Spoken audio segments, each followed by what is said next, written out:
From the Ticats Audio Network, this is Ticats Today with Louie B. Yes, it is Ticats Today for a Monday, May the 2nd, 2022, and it's a very special edition of Ticats Today as it is our pre-draft show.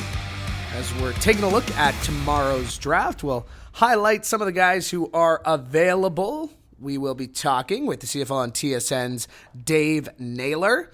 And later on, we'll hear from Duane, Forde, and Marshall Ferguson, also from the CFL on TSN, as they held a national media call today. And I got a chance to ask them a couple of questions, so we'll play their responses for you coming up here on today's show. A special edition of the show, special week here on the Ticats Audio Network as we're bringing you draft coverage throughout the week. We'll have a special draft night show tomorrow. Andy Fantus, Courtney Stephen, and Rob Hitchcock will be along with me as we host from Tim Hortons Field. We'll have a special guest stopping by. We'll get insights and analysis from people in the front office and the draftees themselves. And then throughout the week, we'll be talking draft on the Ticats Audio Network. So make sure you like and subscribe so you never miss an episode. Speaking of Hitch, she's got a brand new episode of Moriali and Hitch. That just dropped today. So wherever you found this show, you can find that one. Very cool episode, very fun episode, as it was Darren Flutie, Hall of Famer, joining the boys. And it's a great conversation. Encourage you to check it out on the Ticats Audio Network. You can check the video. It's up on YouTube or at ticats.ca as well. The draft. It's tomorrow. We know that. We're pumped for it. And there's a misconception that the CFL draft doesn't have the gravitas that the NFL draft has. And yes, I get it, comparing apples to oranges kind of here. But the CFL draft is so important when it comes to building out your roster. How important? Well, I'll let you know that the Ticats roster, heading into training camp, they have 24 players who were selected in the draft, including 19 that were selected by the Ticats. The draft is so immensely important when it comes to building your roster.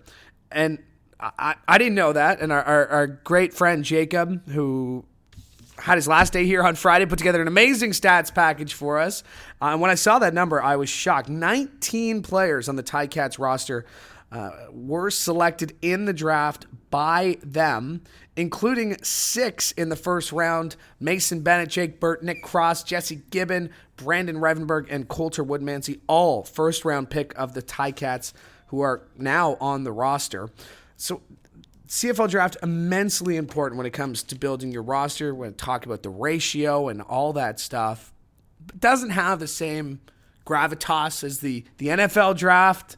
That's fair, I guess, but it is still such a hugely important day on the calendar for the Ticats and the CFL and for these players who are going to be hearing their names called. And I've been fortunate enough to be at this job now. It's my 3rd year with the Ticats, and the last two, 2020 and 2021, we held a virtual draft night party, and I was very lucky to get to be the first interview that players did after they get drafted, and it's special. It is such a special experience for these guys who hear their names called, who have put in the work, and that validation of being selected by a professional football team. It's hard to put into words for these guys, and I appreciate those who do when they talk to me. And believe me, you'll be able to hear all the Ticats draft picks throughout the week here on the Ticats Audio Network. All right, very pleased now to be joined by a man who knows this draft, the NFL draft. He knows this football. He's the football insider for TSN, including the CFL on TSN. It's Dave Naylor. And Dave, you're a very busy man between the NFL draft this weekend, the CFL draft. You probably only have about a 30-minute window to talk to me. I won't keep you that long, but thanks for doing this. Appreciate it. On the subject of the NFL draft, let's start there. How important is that relationship between the NFL draft, the CFL draft? It feels like they're almost symbiotic at this point. There really is. And I think this has become more and more of a thing over the last few years, as we just see Canada is scouted so much more closely obviously, than it was before. I think technology is a big part of it. I mean, you think about it. And we used to talk about years ago how NFL scouts weren't allowed to go to the CFL Combine. Well, now they don't have to. They just click, right? And they can watch it. They can go online. They can look at all the results. And you've also got, a lot more Canadian kids that are aggressively pursuing getting to the National Football League. Sometimes, since they were adolescents, that's their goal. And so there's a lot more kind of for CFL teams. It's not just the process of identifying the best Canadian players. It's then weighing that against the attention they get in the National Football League, whether that's a draft, whether that's a priority free agent, whether that's a mini camp invite. And I mean, I was thinking about this the other day. We probably don't talk about this enough. When in the 1970s, when I was a kid, a long time ago, and every good Canadian football player was in the CFL, every single one. I mean, I believe in the late 70s, the kicker for the Steelers, Roy Gorella, had gone to high school in Alberta for a bit. Like that was it. That was the Canadian content in the National Football League. If you wanted to see Canadian football players, they were in the CFL. And now, we have an ever-growing contingent of guys who are going to the National Football League. 3 more Canadians drafted this year, 4 last year. And everybody I talk to says, there's more on the way. This pipeline isn't going to slow. So we're producing better players, but we're losing more of them to the NFL. And that's made the job of CFL teams ever trickier. Tre Forde is one of those players with a minicamp invite to the Baltimore Ravens. Didn't go drafted, though. How do you feel teams look at that in the CFL? Does that change the way they might have them on the draft, or might have him specifically on the draft board, maybe higher or lower with that minicamp invite being undrafted? How do you see that playing into Tuesday? I don't see it playing in a lot. And here's why. I just think that it is an absolute mountain to climb, to go from being a U Sport quarterback to a National Football League quarterback. And I know what Tre Forde has done. I certainly know his measurables, his physical abilities. I've watched him throw the ball. He's got a lot of ability, but you have to just look at yourself and say, how many guys that are drafted beyond the 4th round as an NFL quarterback ever start a game? There's not that many, right? It's really become an elite players kind of position that you want to get guys at the top of the draft, and those are the guys that get the opportunity. So, I think there's 2 questions. Could Tre Forde play quarterback in the NFL? And 2, what would have to happen for him to get the opportunity to do that? And I don't think it's a coincidence that it's Baltimore that signed him, right? We know the most athletic quarterback in the NFL is Lamar Jackson. We know that quarterbacks at the bottom of the depth chart often run scout team, for the defense, so that they basically, Tre Forde's role on the Ravens might be imitating Lamar Jackson during practice for the defense, right? And that's not a knock on him. That's just what a lot of players do, when they get onto the bottom of the depth chart, is they're playing scout team and essentially, helping their team prepare for games. So, I think CFL teams think he may get into a camp this summer. Obviously, Baltimore's camp if he gets an opportunity there. I think they're prepared to wait on him, but I think ultimately they think that he's going to come back, and I think he'll get a good opportunity to pursue quarterback in the end in the CFL. I mean, there's always that possibility, right, that a guy gets moved to another position. Brad Sinopoli, probably the best example we've seen recently. You look at Brad Sinopoli's career, it's hard to say that was a mistake. He turned into a pretty good receiver, and got beat out for the number 3 job at quarterback in Calgary by Bo Levi Mitchell. Hard to say that was a mistake, So I don't always see a guy getting moved to another position necessarily as a negative or something that should never have happened. I think in Brad Sinopoli's case, you could probably look at it and say it was maybe the right call. Certainly wasn't a bad call. But I think, when I talk to teams, not all of them, but most of them that I've talked to believe Tre Forde can play quarterback in the CFL and think he should get an opportunity to do so. But I don't think his status as a mini camp invite with Baltimore is going to greatly affect, what CFL teams do in the next couple of days here. The one common theme I've heard coaches and GMs say in the last couple of weeks is we're going with the best player available. I know it was Saskatchewan. They don't feel like they have very many holes. I know the Ticats feel like they don't have very many holes on their depth charts. Is that a fair assessment across the league? People are just looking for the best player right now in the CFL draft. And who do you think some of those players are that could make an immediate impact? Well, I think they're in this draft. I think teams most often draft for who do we think the best player is going to be 2 to 3 years from now. I think that's the common sort of refrain, right? Because people understand that whether you're taking a kid out of the U sport or even out of the higher levels of the NCAA, there's still a big gap here, right? And it's with a few exceptions, it is generally not a draft like the NFL draft where, the first round is spent plugging holes for next season. You're taking in the first round of the NFL draft, you're expected to play a role that season with some very rare exceptions. In the CFL draft, not so much. I mean, there was a year, I guess it was back in 2008, Calgary took 2 offensive linemen in the draft that started for them and they won the Grey Cup, right? That's unusual that would happen that way. More often, and I think if you look at this year's draft, there's probably not that many pro-ready players if you overall compared to even some others. I mean, I think Terrell Richards, I think a lot of people expect him to be the number one player, a guy who's played at a high level, at Syracuse University, had a good pro day, he's physically mature. There's maybe a guy people look at that could have an impact right away. I would say, somebody like Deontay Knight, again, a guy who doesn't test that well, but plays very well. He was the Metros Trophy winner, top offensive lineman, as a defensive lineman coming out of Western. Of course, he's going to get a mini camp with the Washington Commanders. Noah Zaire, I guess, a guy who, a Saskatchewan offensive lineman, just based on his size and physical maturity, 300-pound guy, probably be more ready to play than some. And then I think there are some guys you look at and we're not really sure about, but we know they have kind of some of the tools to play. How quickly could they mature and be ready to be part of an offense? And I'm talking about, the Philpott twins, looking at the 2 guys there that you can watch what they bring physically. They're dynamic players, but how quickly can they adjust to the game? And those are the guys I think that maybe you look at and say, if we take them, they can have some impact right now. But it doesn't strike me as a draft, that there's a lot of plug and play players. And I would be surprised if teams are, planning around that beyond, some of the names I mentioned there. Yeah. It is the national draft on Tuesday. It's also the global draft happening a little bit earlier at noon tomorrow. And this was all part of Randy Ambrosie's CFL 2.0 back in the day. I believe, correct me if I'm wrong, this is the 4th version of the global draft. The Ticats have 5 players classified as globals before tomorrow, heading into training camp. Would you consider CFL 2.0 a success at this point, a work in progress? Does it have some ways to go? Or what do you make of the global draft and bigger picture CFL 2.0? So you got me challenged. I'm trying to remember whether there was a global draft in 2020. Yes. I'm seeming to think there wasn't.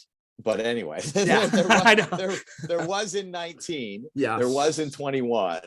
And there's going to be this year. So it may be the 4th year, but the 3rd draft. Yes. I think that's correct. I don't believe there was a global draft in 2020, but you know what? Hey, I could be wrong. 2020 is a bit of a blur for all of us. Yeah. Well, listen, the CFL 2.0 strategy, I think from the beginning was always seen as a work in progress. I think it was seen as something that nobody really knew what it was going to bring. It was going to kind of try to reach out to the CFL, reaching out to try to recognize the growth of football around the globe, frankly, and try to take advantage of that. And where that leads, whether that means that people in other countries are going to watch the CFL at some point, or whether there's sponsorship opportunities or who knows what. I've never had a conversation with someone about this where someone said, well, this is exactly how this is going to go, once we get these global players in the league. So I would say, and then you throw the pandemic on top. Right. Yeah. Which, last year there were supposed to be 2 players a team. Now then it was 1 because of that.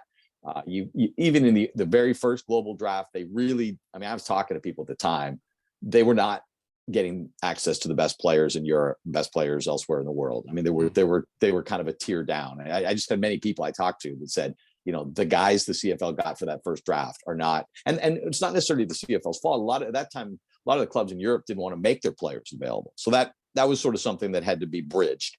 So overall, I would say it is, it's interesting. It's a curiosity.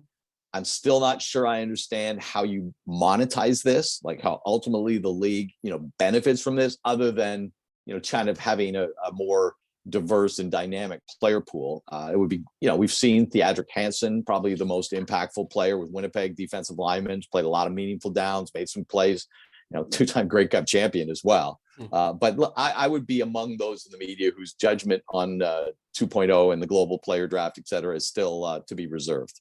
Dave, thanks so much for doing this. I know you probably have about 20 minutes between the NFL draft and CFL draft, so thank you. I really do appreciate it. Somewhere between the draft and mini camps, we'll get a CBA done too, right? So it's gonna be a busy couple of weeks here. All right. My thanks to Dave Naylor for giving me a couple minutes today to chat CFL draft, and we talked about it there. It's not just the national draft happening. No, the global draft will be going down tomorrow at 12 o'clock live on CFL.ca to follow along on that one. And 8 o'clock is when the CFL kicks off their national draft.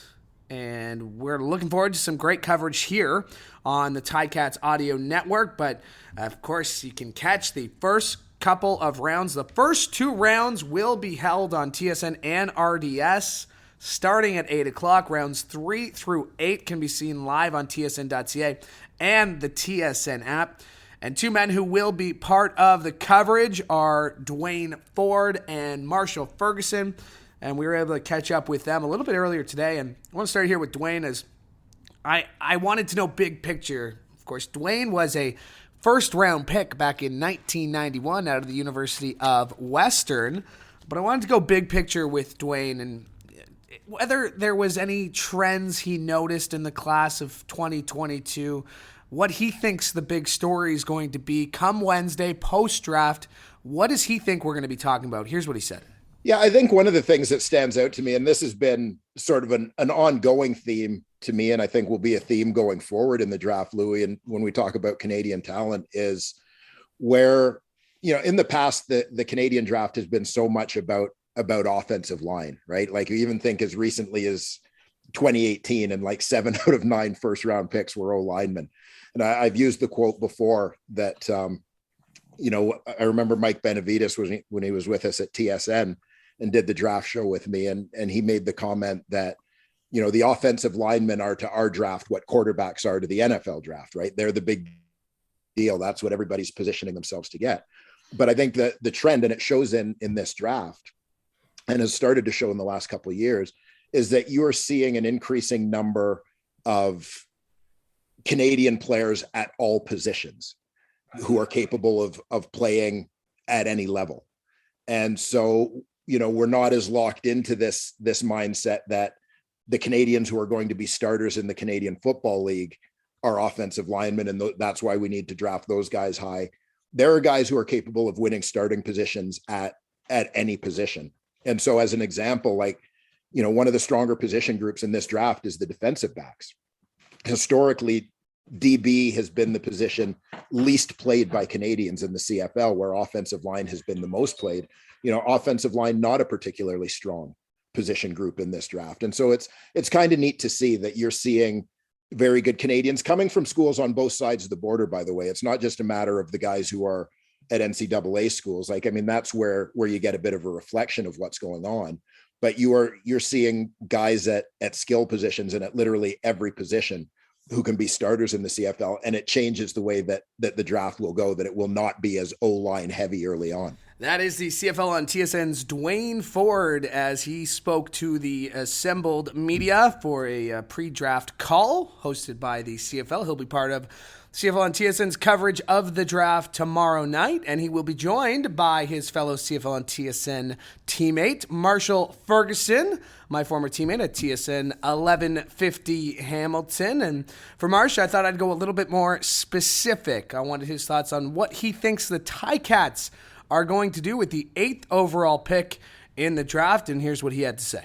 Yeah, I think a lot of the teams in the past couple of years have looked towards futures just because it made sense, knowing that there were guys that were going through these strange evolutions of their university careers, whether they were going back and going to be, transitioning, going into the transfer portal, if they were going to get an extra year of eligibility and decide they wanted to come back and play in Canadian university, whatever that might have been. But for me, I think it makes a lot of sense for a team like Hamilton that is so close, that has been so close, to take somebody that they could use sooner rather than later. And you know this, Louis, from when you and I were post covering the Ticats, it's like every single year I feel like I mock a defensive lineman to replace Ted Laurent within the next 5 years. And every single year, Ted Laurent just keeps playing and keeps producing it. I'm like, at some point, that kind of has to change. And to Duane's point, the defensive line, I think, has done such a great job in recent years of giving us a variety of body types. So whether it's an undersized pass rusher off the edge, whether it's a big body, whether it's a hole plugger on the interior, like there's a lot of options out there for them. So I think that would make sense relatively early on. And I mean, you can never go wrong upgrading the offensive line depth, maybe middle, later rounds, but between Coulter Woodmansey and Jesse Gibbon and, losing Sirocco obviously hurts a little bit, but they've done such a great job, I think, in the last 3 or 4 years of being able to build that up, that I feel like it's such a consistently rebuilt, restocked group that they're going to be tinkering through the draft. They're not going to be looking for a day one starter, but I certainly think you're going to find somebody in the first round or two who could be a very early on rotational player for them. So they're in a good spot. I think when you look at Canadian depth across a lot of rosters, talking to a variety of people, including we had a TSN conference call this morning, and Baron Lalji was saying to us, like, Toronto and Hamilton probably have the best Canadian depth across the board in the league when you look at it from top 20 players, kind of top to bottom. So they're in a good spot, as good a spot as anybody in the league going into tomorrow. Well, that's good news for Ticats fans. Marshall Ferguson saying they're in a good spot, as good a spot as anybody heading into tomorrow night's draft. I want to thank you so much for checking us out on a very special edition of Ticats Today. We'll be back tomorrow, or I will be back tomorrow, alongside Andy Fantus, Rob Hitchcock, and Courtney Stephen for our 2022 CFL Draft Night Special. Make sure to subscribe, like, and get notifications so you can hear the show as soon as it is dropped tomorrow night. And stay tuned all week to the Ticats Audio Network for exclusive Draft Week coverage you won't find anywhere else. Thanks so much for checking us out on the Ticats Audio Network. I'm Louie B. Hoping you have a great day.